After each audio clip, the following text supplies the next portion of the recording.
Muy buenos días, queridos amigos, bienvenidos al canal Tiempo y Atención, entrando en libertad y saliendo en libertad, la mente cuántica. Hoy volvemos a un autor fascinante, del cual tengo hecho muy poco trabajo, no hay casi nada publicado en español, muy poco. Yo diría que ningún libro, no lo encuentro, por cierto, que se llama Franklin Merrell Wolff. El audio de hace 11 meses que tenéis en el canal lleva como título Percepción, Concepción e Introcepción, el camino hacia la consciencia expandida. Este autor, fascinante, que algunos conoceréis, nació en 1887, se fue al otro lado en 1985, el tránsito. Sabéis que estoy últimamente muy metido en el libro tibetano de los muertos, en entender el tránsito, el cruce del río. No sé por qué, pero cada día tengo más claro que para entender esta vida hemos de entender sobre todo qué significa la muerte. En ese paquete existe lo que hay detrás de la muerte. En ese paquete existe nuestra vibración, estado de conciencia con el que nos vamos, que por cierto, tengo claro que sigue después. Y estoy en eso. Algo ha cambiado, no sé explicarlo de otra manera, que me ha hecho ver eso. Obviamente esta es mi percepción, cada uno tiene la suya y es, por supuesto, sagrada. Como decía, Franklin Merrell Wolff, 1887-1985, matemático y filósofo, eso es importantísimo, formado en Stanford y en Harvard, que en 1936 tuvo 2 realizaciones místicas con poco más de un mes de diferencia. La primera realización ocurrió después de más de 20 años de profunda dedicación a las tradiciones sufíes e hindúes, especialmente a las obras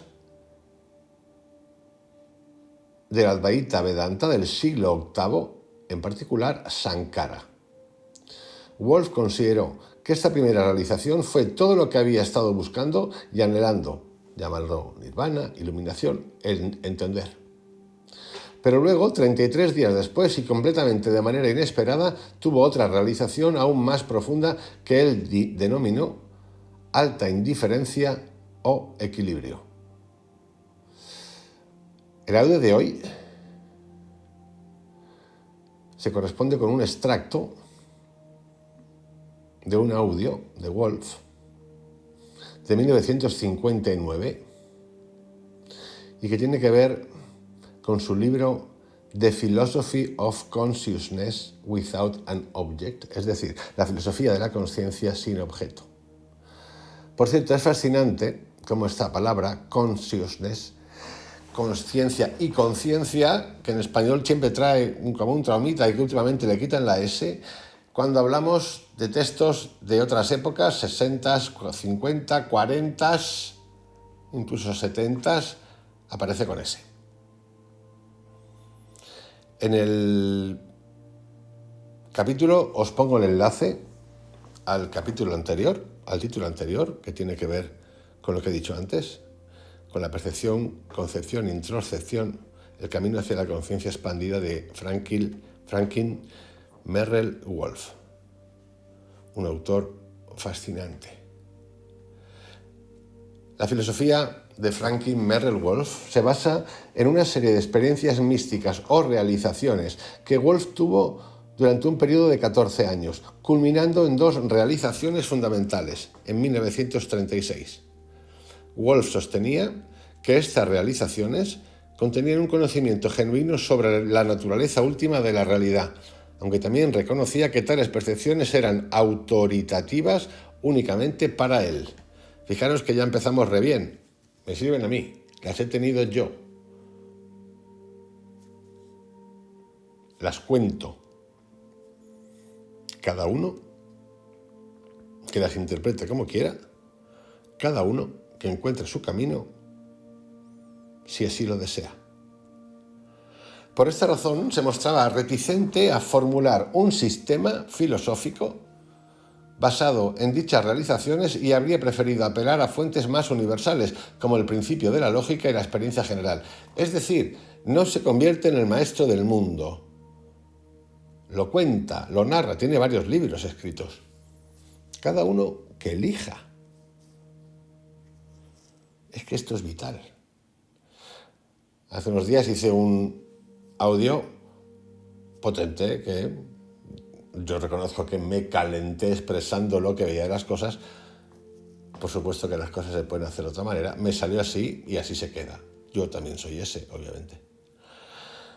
Por esta razón, se mostraba reticente a formular, como digo, un sistema filosófico basado en dichas realizaciones y habría preferido apelar a fuentes más universales como el principio de la lógica y la experiencia general. Con el tiempo, sin embargo, comprendió que no podía justificar la declaración filosófica sin dicha referencia. En consecuencia, Wolff sintió la obligación de presentar lo que podría llamarse una confesión psicológica en forma de un relato detallado de sus realizaciones y argumentar que éstas proporcionan una fuente genuina de conocimiento. Así afirmó que, además de la percepción sensorial y la cognición conceptual, existe una tercera fuente de conocimiento que comúnmente ha sido llamada iluminación, realización, despliegue místico. La que queráis. Reflejando la importancia de estas realizaciones en su declaración filosófica, lo que vamos a revisar hoy es un informe escrito de Wolff de las 5 realizaciones que él utilizó como base de su filosofía. Poco después de su primera realización, Wolff comenzó a escribir su libro Caminos a través del espacio, Pathways Through to Space, un diario que documentó los 101 días que siguieron. Posteriormente produjo La filosofía de la conciencia sin objeto, que es un tratado en 4 partes que contenía una declaración filosófica fundamentada en sus realizaciones místicas. En los años posteriores, Wolff grabó cientos de horas de ensayos en audio, reflexionando constantemente sobre la mejor manera de presentar una expresión filosófica que abarcara sus realizaciones. Finalmente destiló esta formulación en lo que él llamó los 3 fundamentos de su filosofía. La segunda parte de este audio contiene una explicación de estos 3 principios de su filosofía. Además de textos, una de las formas que utilizaba Wolff para expresar esta expresión filosófica, utilizó la poesía, utilizó los aforismos. Vamos a comenzar con la primera parte, las 5 realizaciones de Franklin Merrill Wolff.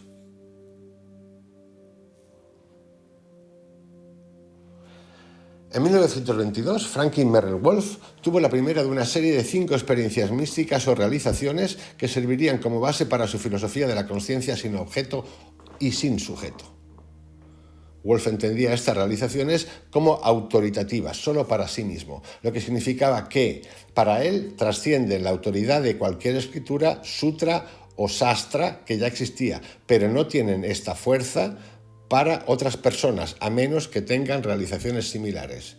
Fijaros, trasciende todo, porque es una experiencia propia. Trasciende un sutra, trasciende un sastra.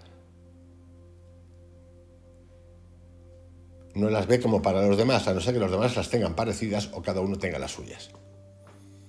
Además, Wolff afirmaba la inefabilidad de la percepción mística, es decir, que no se puede emplear adecuadamente el lenguaje para describir la realidad trascendente encontrada en tales estados. Y explicaba, esto es sin duda, queremos poner en palabras lo que hemos experimentado en meditaciones, cosas de este tipo, viajes de psilocibina, y no llega. No llegamos. Explica. La inefabilidad de la consciencia genuinamente mística no se debe a un conocimiento imperfecto del lenguaje por parte del místico, Si bien muchos místicos han tenido un conocimiento muy limitado del lenguaje y en consecuencia son especialmente oscuros, otros no han estado tan limitados en su dominio. Sin embargo, en ambos casos, los elementos inefable y oscuro permanecen. El hecho es que esta inefabilidad nunca puede transmitirse a través del lenguaje, de la misma manera que un número irracional no puede ser completamente equiparado con un número racional. Acordaros que es filósofo y matemático. Todo nuestro lenguaje, en tanto tal, se basa en la relación sujeto-objeto. Así, la consciencia que trasciende esa relación no puede ser verdaderamente representada mediante un lenguaje construido sobre esa base. Por lo tanto, las expresiones de los místicos deben ser consideradas como símbolos. Los místicos y las nuestras, que todos hemos tenido alguna. En lugar de conceptos que significan solo lo que se define que significan y nada más. Esto es importante porque en estos audios que estoy haciendo acerca de la reencarnación, del karma, el libro de los muertos, tenemos que abrir un poquito más todavía la mente, más de lo que la abrimos, porque parece ser al final hay un manual, ¿no? Hay un manual. ¿Tenemos un manual? ¿Es el manual para todos? Tenemos que hacernos preguntas. ¿Es un manual? ¿Para qué? Para abrir puertas. Lo podemos reinterpretar, lo podemos tocar en base a nuestra experiencia. Hay que entender el mensaje esencial. El de que me voy con la energía que tengo. También tenemos autores que llegan a relatar, no autores, sino gente que se encarga de llevarnos al otro lado y para que veamos, ¿no? Incluso conectarnos con otras personas, otros ambientes, otros lugares. Y parece también que hay una descripción perfecta de lo que hay ahí. Atentos. Con esto tenemos que ser un poco dos cosas. Pensar por nosotros mismos, porque si no entramos en un sistema. Ese es el sistema. No, hombre, no. No hay sistema. Allí no hay sistema. Segundo, nosotros creamos todo el tiempo. Nos vamos con la energía que tenemos, la vibración que tenemos, estamos allí con la energía que tenemos. Si nos acordamos y conseguimos darnos cuenta de que nosotros podemos modificar todo, podemos hacer lo que nos dé la gana. Importante. Y tercero, lo que hablaba ayer de las jerarquías. Yo no tengo duda de que existen jerarquías vibracionales, por asociación, mejores y peores, las que tengamos, pero que no son impositivas, como en la Tierra, o en los que explican la parte espiritual, y las normas son impositivas. Es como una jerarquía militar, no existe esa jerarquía. Tú llegas por evolución propia, no porque te ha impuesto a nadie. Nadie está sometiendo a nadie. Llegas por descubrimiento propio. ¡Bum! He llegado, estoy aquí, con otros, estos, los que sean. Que es muy sencillo, es muy distinto, porque hay libre albedrío. Nadie te somete, nadie te señala, nadie te castiga. Como aquí, no hay ley que te castigue, te persigue tú, la que sea. Hay una ley universal que funciona sola. Y en el camino nos podemos encontrar, como ocurre muchas veces, con gente que ayuda, pero no, esa ayuda nunca es que te lleven de la mano y te coloquen. No. Te pueden despertar, nos pueden despertar, abrir puertitas de muchas maneras, para que tú busques, entres y trasciendas. Eso es, y esa es la gran diferencia. Y eso es lo que a mí no veo mucho en el terreno espiritual de tanta organización, incluso en algunos textos, en muchísimos textos, no lo veo en muy pocos. Bueno, pues aquí tenéis uno de ellos. Wolf reconocía que esta limitación del lenguaje también se aplicaba a su propia formulación y que formulaciones metafísicas aparentemente incompatibles podrían referirse igualmente a un estado místico de contenido sin distinciones. Por lo tanto, concluyó que el lenguaje serviría mejor para apuntar simbólicamente a este estado en lugar de intentar describirlo o definirlo.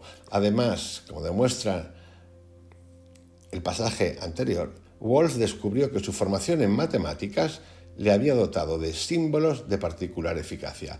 Wolf clasificó sus 5 realizaciones en 2 tipos. Consideró que las 3 primeras eran propedéuticas, es decir, pasos preparatorios, mientras que las 2 últimas las denominó trascendentales o realizaciones fundamentales.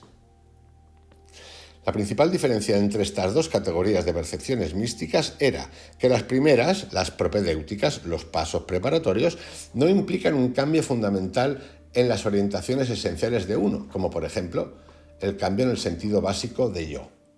Además, no implican algo como la entrega radical, el abandono, el sacrificio, ni la aceptación de la muerte mística, que están implicados en aquellas formas de realización que él llama trascendentales, las siguientes, la segunda parte.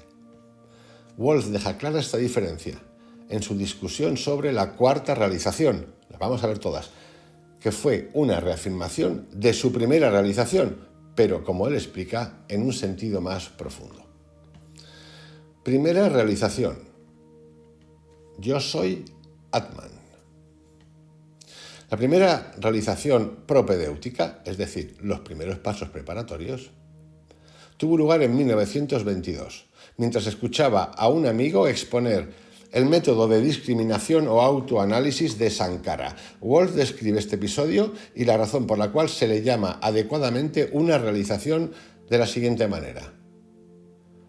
Fundamental en la técnica presentada por Sri Shankaracharya para el logro de la realización es el proceso conocido como autoanálisis. ¿Qué es lo que nosotros estamos haciendo aquí todo el tiempo? Ir al viaje interior, autoanálisis. Esta es una técnica en la que uno se convence de que su propia identidad no está ligada a nada que sea objeto de la consciencia. Se supone que uno debe examinar todas las facetas de su naturaleza concreta total y reconocer el hecho de que no es idéntico a ninguna faceta en absoluto, ya sea burda o sutil, que sea objetiva.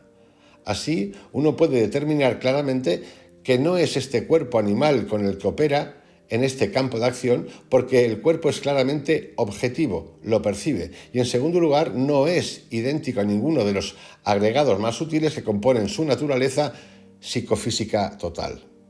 No es idéntico a sus sentimientos, ya que puede percibirlos como objetos sutiles, no son, en última instancia, una parte íntima de sí mismo. Son estados de conciencia que él observa. Lo mismo se aplica a sus concepciones y a todas las cualidades en general, y en última instancia enfrenta el problema de romper su identificación con la simple noción de un ego individual que es diferente de los egos de otras entidades. Esto es Amankara en sánscrito. Descubre que no es Amankara y finalmente realiza como cuestión de análisis simple que es idéntico a lo que se conoce como Atman, el yo puro, el sujeto puro de la conciencia que nunca puede convertirse en objeto de la conciencia. La proposición alcanzada aquí es: yo no soy aquello que, de ninguna manera, ese es el mensaje, yo no soy aquello que, de ninguna manera, por sutil que sea, puede ser objeto de la conciencia, sino solo aquello que es eternamente el sujeto de la conciencia. Esto es importantísimo. Hay una esencia total en este camino nuestro de aquí.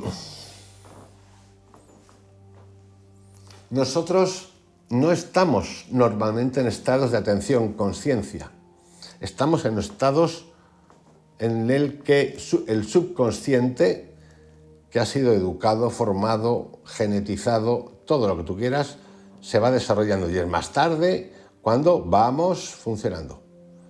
Si en la vida que sea nos tocan unos padres de otra manera, que han roto esos hilos, los han transformado, seguramente vendremos a este lugar con otras cosas y seguiremos aprendiendo. Si estamos aquí es por algo, ya tenerlo claro. Más allá de que seamos seres puros de pura conciencia y que tengamos a veces puntazos de visión de eso o de experimentarlo. Estamos aquí por algo y seguramente lo has elegido tú y yo. Por algo. Tú has querido venir, nadie te ha obligado a venir. Esto es importante. Yo ya hablo en estos términos sin darle más bola a si ha ayudado o no, porque estoy en esto ya. Entonces no tengo que explicarme o dar explicaciones. Cada uno que haga lo que quiera.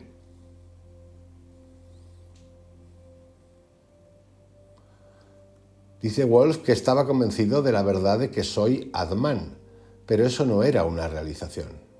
en una ocasión en la que un amigo mío realizó este análisis de una manera que había encontrado útil, de repente se me reveló con una fuerza mucho mayor que mi convencimiento original, es decir, una especie de convicción de que soy Atman, que llevaba consigo un matiz afectivo y subyacente que dejó un resplandor persistente durante varios días y que condujo a un cambio en la forma de mi pensamiento espontáneo. Ideas con las que no había simpatizado antes, que parecían extrañas, brotaron espontáneamente en mi propia conciencia. En otras palabras, esta fue una realización de que soy Atman, siguiendo el modelo establecido por Sri Shankaracharya. No hubo un cambio en mi perspectiva filosófica, porque ya estaba convencido de este hecho, pero sí hubo un cambio en su intensidad. Una cosa es leer y entender y otra cosa es sentir dentro. Es otra película. Es una expansión, y es una expansión de conciencia, pero es una expansión además que la sentimos muy adentro. Yo la localizo en un lugar por ahí, es como una doble...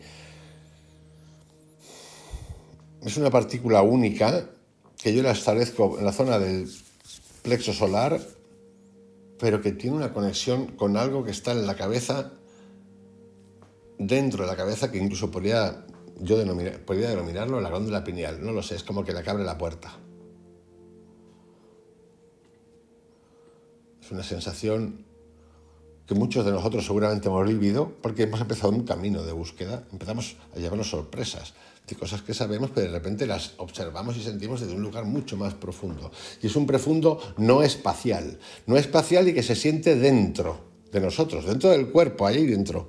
Pero dentro del cuerpo que si cuando lo piensas por un momento, ni siquiera está dentro del cuerpo. Es como si hubiese ahí dentro un agujero de esos del espacio que es infinito y te conecta con otra parte de la galaxia, pues algo así. Vamos, lo que se conoce como un agujero de gusano, que no me salía el nombre. Segunda realización, soy Nirvana. Wolf señala que su segunda realización tuvo un trasfondo marcadamente diferente al de la primera, ya que se expresó en un juicio para el cual no había sido preparado por una aceptación teórica previa. Wolf describe esta experiencia como el reconocimiento de que soy Nirvana. Aquí está su relato.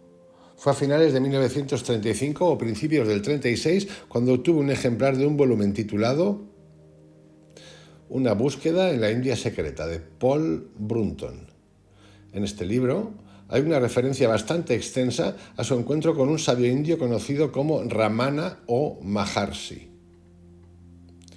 Me sentí muy atraído por este sabio y en una ocasión, mientras meditaba profundamente sobre el contenido de su pensamiento, de repente surgió en mi conciencia la realización Soy Nirvana. Fue una experiencia impactante, completamente inesperada. Fue una confirmación de una perspectiva sostenida previamente, como en el caso de la primera realización. Tampoco fue en la forma de una conversión desde otro punto de vista sostenido. De hecho, no tenía una idea clara sobre el verdadero significado de Nirvana. Por lo tanto, se manifestó como una extensión de mi comprensión y los resultados fueron interesantes. Wolf explica más detalladamente que antes de esta realización consideraba a Nirvana como una especie de otro mundo, separado del mundo objetivo de la conciencia ordinaria.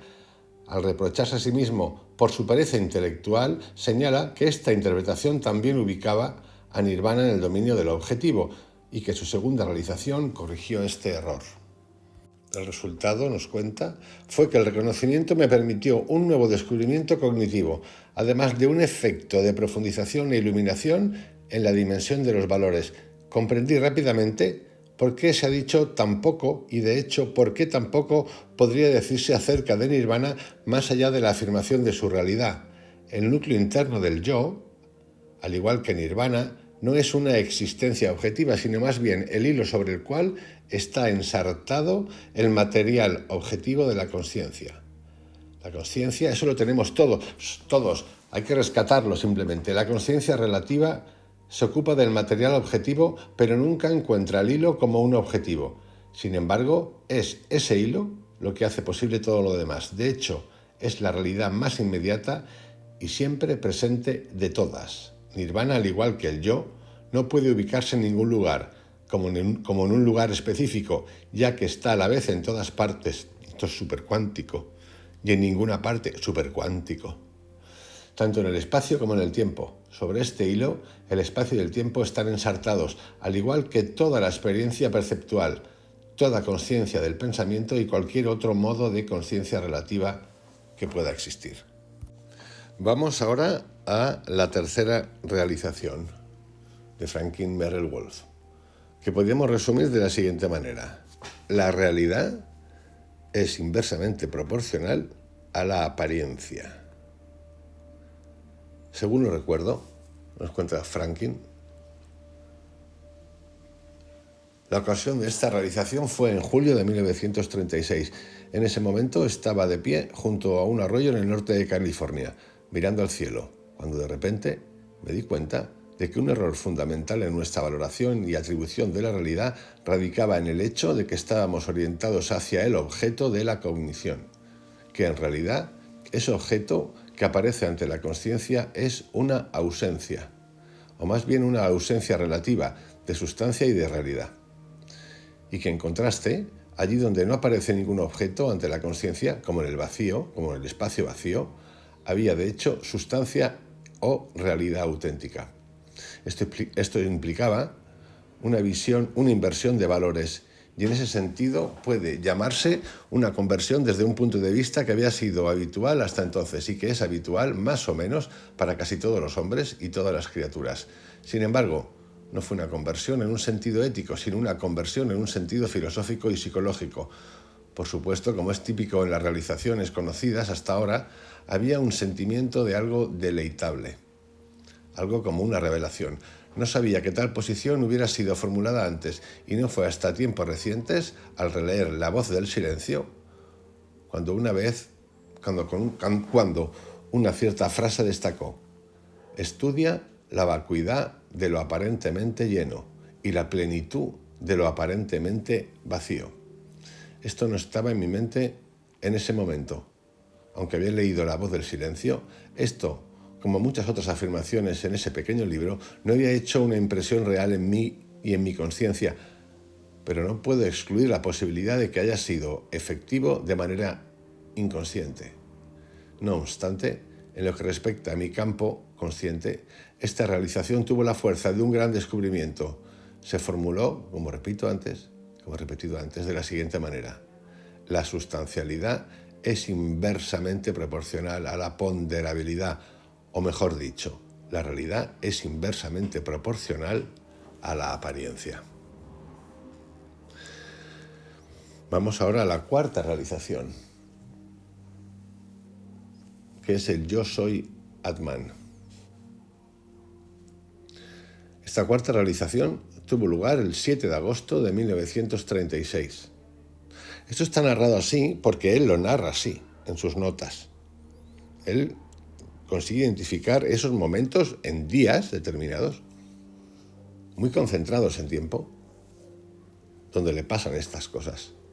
Después de haber terminado la lectura de la discusión de Sankara sobre la liberación, tal como se presenta en el sistema del Vedanta de Paul Deussen, me embarqué en un curso de reflexión meditativa sobre el material recién leído. Mientras estaba comprometido en este discurso de reflexión, de repente me di cuenta de que un error común existía en la meditación, y uno que yo había estado cometiendo constantemente.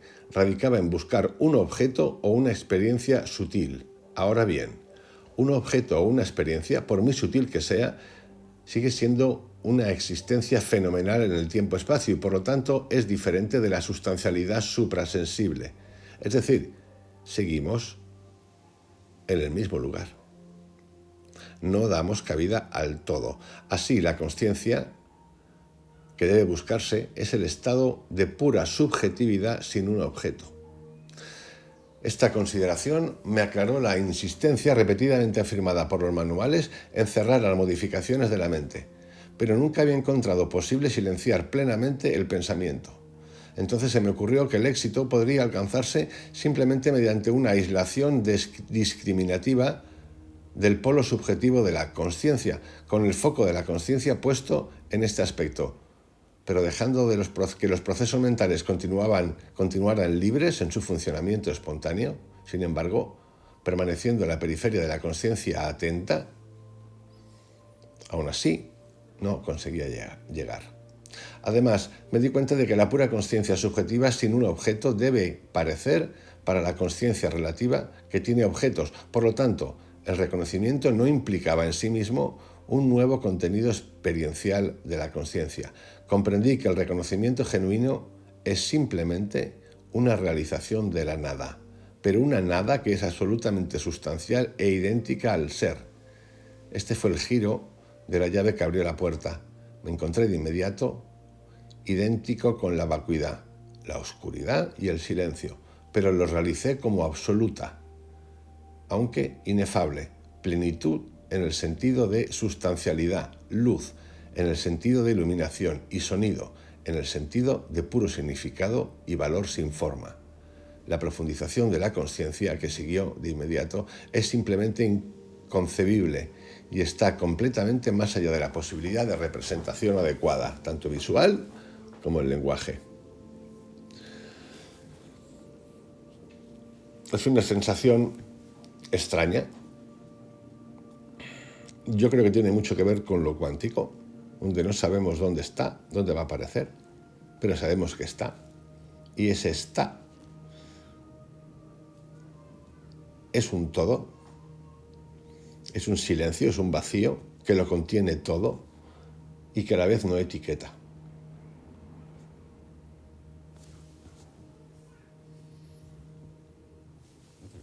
Porque para que haya un bien tiene que haber un mal.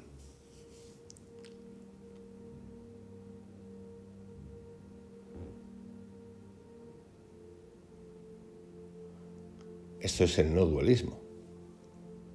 A nosotros que vivimos en la lógica constante, este pensamiento, esta idea, que es, por cierto, nos descuadra todo. Quinta realización, la alta indiferencia. Wolf describe su primera realización trascendental, la cuarta, como un estado de gozo, paz, descanso, libertad y conocimientos superlativos, y señala que no había nada más que desear. Sin embargo, con el tiempo, llegó a entender que quedaba una cierta tensión. Había una tensión en ese cuarto nivel, en la medida en que este estado estaba en un contraste marcado con el reino de la consciencia relativa ordinaria. Existía una tensión en el sentido de atracción que era incompatible con la perfección del equilibrio. Había una distinción entre estar atado a la consciencia encarnada y no estarlo, lo cual marcaba una diferencia para mí. Tuve que resistir la inclinación hacia el último estado para continuar en el primero. En otras palabras, hay en esta fase temprana de reconocimiento ciertas tensiones que requieren una resolución más alta.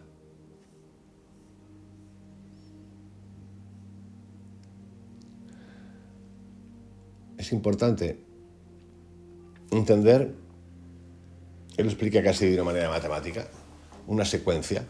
Hay una secuencia. Yo creo que si nosotros consiguiéramos parar un momento ahora,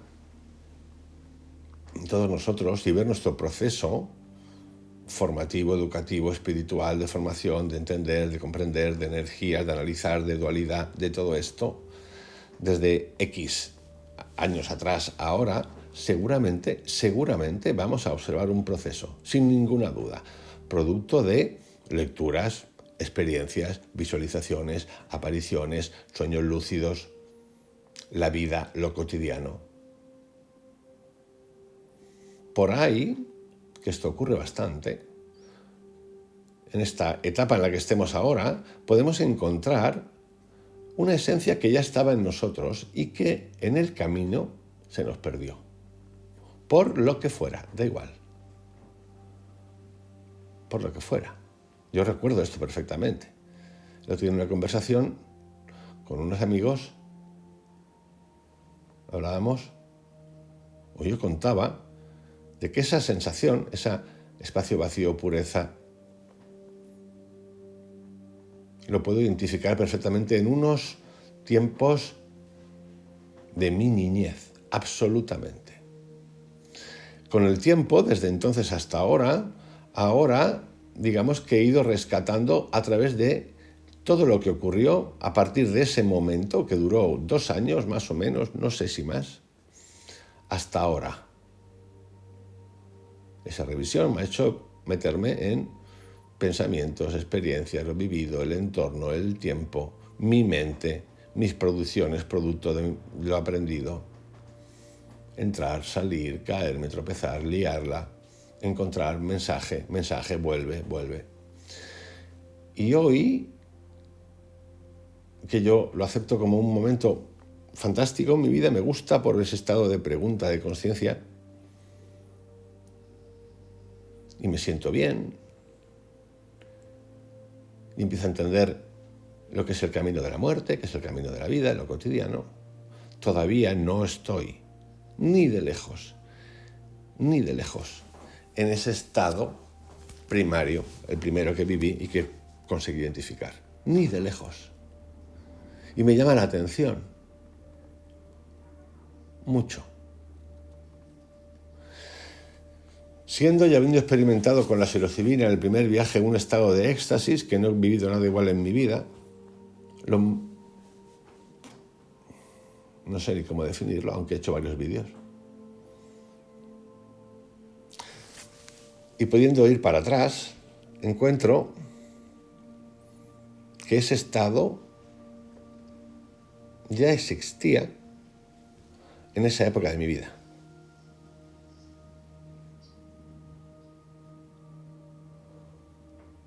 Alguien lo puede denominar como una inocencia de amor absoluta.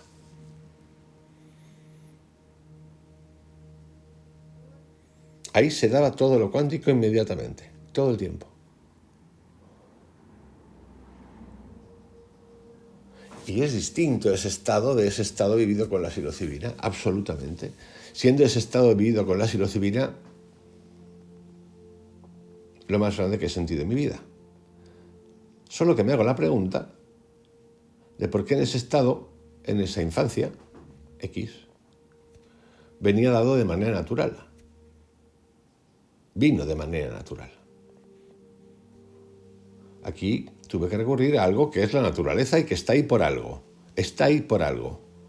La naturaleza nos ha dado eso por algo, no para la condena, por algo. El veneno está en la dosis, dice Paracelso. Y es a través de eso, de ese estado de psilocibina, que yo me he podido conectar con el anterior, que ya existía. Lo cuenta Ram Dass, que probó todo, meditó de todo, cuando con su gurú, el que le identifica con su gurú, le dice, sí, esto ya lo conocíamos aquí hace muchísimos años. Miles de años, le dice.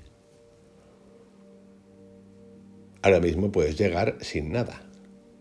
No estoy prohibiendo nada. No estoy prohibiendo nada. En absoluto. Eso puede ayudar y ayuda muchísimo y puede facilitar muchísimo muchas cosas. Según Wolf, y esta sería la segunda parte de ese audio video de hoy, la conciencia es original, autoexistente y constitutiva de todas las cosas. El sujeto de la conciencia trasciende el objeto de la conciencia. Existen 3 y no 2 órganos, facultades o funciones fundamentales en la cognición. De aquí os remito al audio primero que hice hace unos días, hace unos meses.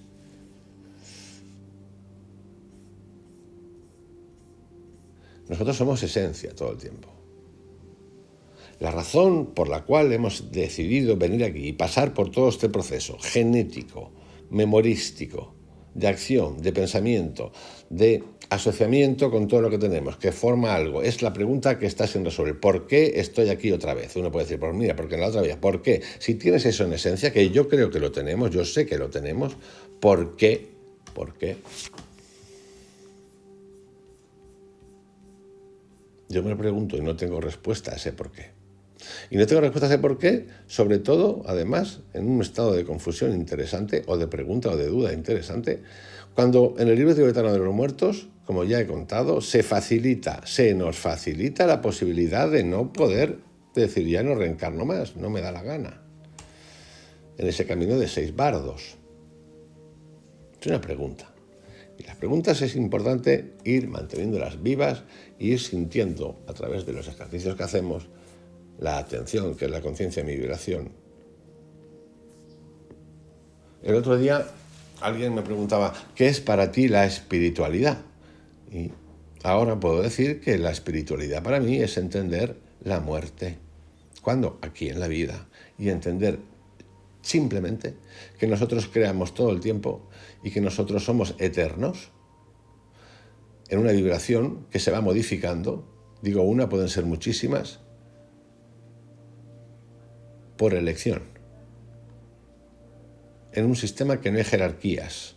Existen jerarquías vibracionales, X, las que sean, y tú te asocias por voluntad propia, no porque la otra te impone o la otra te tira hacia abajo. No te tira nadie hacia abajo, te tiras tú. No te tira nadie hacia arriba, te tiras tú. Aquí y allí.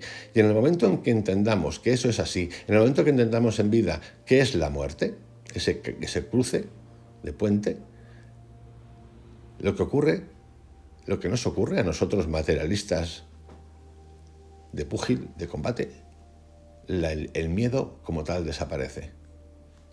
Esto es importante cuando lo escuchas de personas, de gentes reales que han vivido circunstancias que llamaríamos de nivel dramático altísimo. Pérdida de 2 hijos, de manera consecutiva, muertes.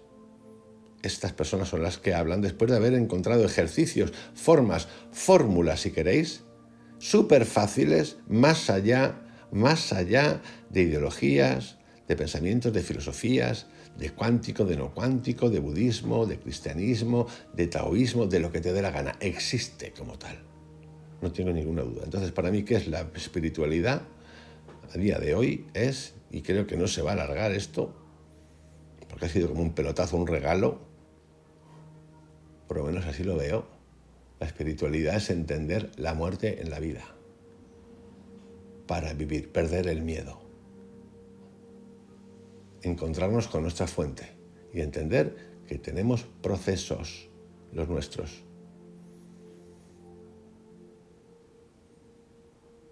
Les damos formas, les damos nombres, les damos lo que queráis.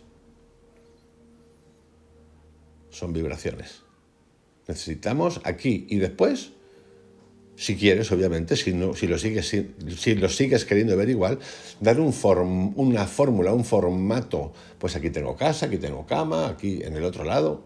Pero eso eres tú, porque necesitas eso. Pero habrá gente que no necesite eso y que se vaya a otro lugar en el que eso no exista. Haga otras cosas, las que tú quieras, todo el tiempo. ¿Quieres infierno? Te fabricas el infierno. Nos fabricamos el infierno. ¿Quieres cielo? Te fabricas cielo.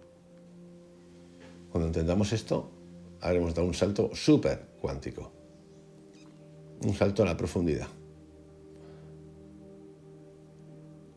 Os envío un abrazo. Os dejo con este autor, del que haré algún audio-vídeo más, seguramente. Que tengáis un excelente día, mañana un poquito más. Chao.